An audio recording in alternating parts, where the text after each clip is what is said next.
우선 요번에 한중 FTA는 그동안 추진됐던 한미하고 한EU FTA하고는 좀 저희들 입장에서 완전히 반대되는 입장이 될 것 같습니다.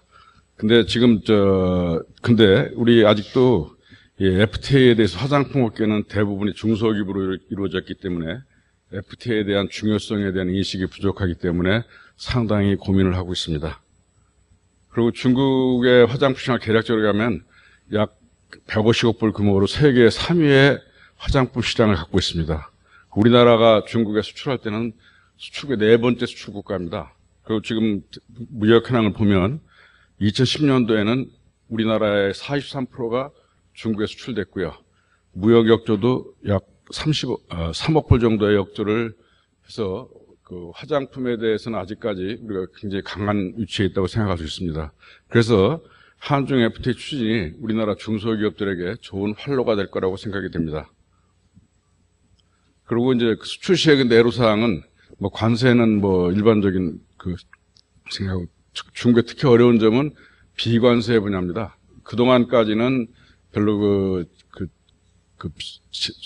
화장품은 인체에 사용되는 거기 때문에 그 안전성을 고려한다는 측면에서 좀 여유가 있었습니다만 2010년도에 중국 SFDA라고 해서 중국 식품의약품감독관리국에서 제도를 확 다 바꿔놨기 때문에 상당히 어려워졌습니다. 그래서 이 검사도 이제 화장품이 들어가게 되려면 검사를 하게 되는데 검사도 SFDA 인정한 17개 기관에서 각종 검사를 하는데 검사 수량이라든지 샘플이라든지 그리고 검사 기간이 오래 걸리기 때문에 그런 문제가 있고요. 또 등록 허가 제도에도 굉장히 안전성을 빙자했다 그러면 이상하지만 안전성을 강요하고 있기 때문에 우리가 중소기업들이 이걸 해결하기가 어렵지 않겠나. 그리고 이제 신원료에 대한 동략적 자료를 제출하게 됐기 때문에 굉장히 앞으로는 지금까지는 수출이 잘 됐습니다만 어려움을 겪지 않을까 걱정이 됩니다.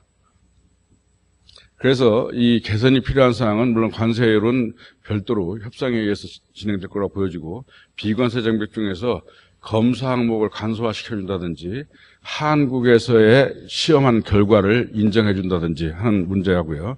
그다음에 인허가 제도를 국제적인 정도의 수준으로 맞춰서 화장품의 국제적인 관리에 따라서 좀 제도를 개선했으면 좋겠다.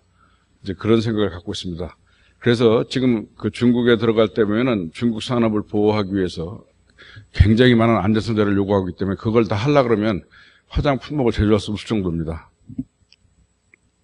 그리고 이제 종합적인 대응 방안을 간략히 말씀드리고자 하면 사실 저희들이 걱정하는 것은 이 FTA 통해서 이 비관세 분야의 항목들이 개선될 수 있을까 그런 우려를 갖고 있습니다. 왜냐하면 지금까지 한미 한의회 지내보니까 FTA를 하면서 관세 문제는 그래도 많이 적어되지만 이 산업 규모가 적을 때는 여기에 대한 비관세 장벽이 FTA를 통해서 해결될 수 있는 거냐. 그게 상당히 걱정이 되고요. 그래서 관세 인하 효과도 비관세 장벽이 해결이 안 되면 결국은 물건을 질릴 수 없기 때문에 관세 인하 효과도 별로 없지 않을까 그런 우려가 있습니다.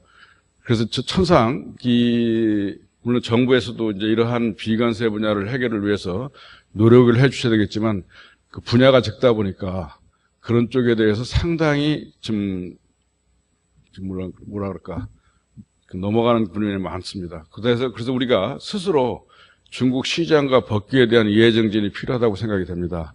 그래서 업계에서도 지금 이제 중국의 제도가 굉장히 쉬운 것 같기도 하지만 너무나 어렵게 돼 있기 때문에 우리 대한민국의 중소기업들이 어울려져 있기 때문에 이 제도에 대한 이해가 굉장히 부족한 현실입니다. 그래서 이러한 제도 이해 증진이 필요하고 또 한 가지는 이제 중국에서 지금 한류 물결 때문에 대한민국의 화장품이 굉장히 좋은 평가를 받고 있습니다. 그래서 이런 중국 소비자들의 수요와 욕구에 맞추는 상품 출시를 위해서 노력을 해야 될 것인데 지금 어려운 점은 우리나라에서 중국에 한 120개의 회사들이 수출을 하고 있습니다.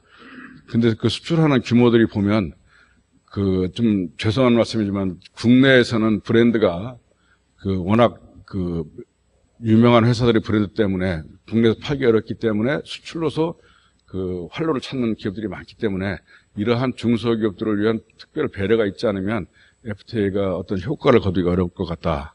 그래서 FTA는 물론 굉장히 저희들로 볼 때는 굉장히 좋은 소재이면 분명합니다만은 이러한 비관세 분야와 우리나라의 중소기업의 역량을 키워주시는 쪽으로 같이 노력을 해주셔야 될 것으로 생각됩니다. 이상으로 마치겠습니다. 감사합니다.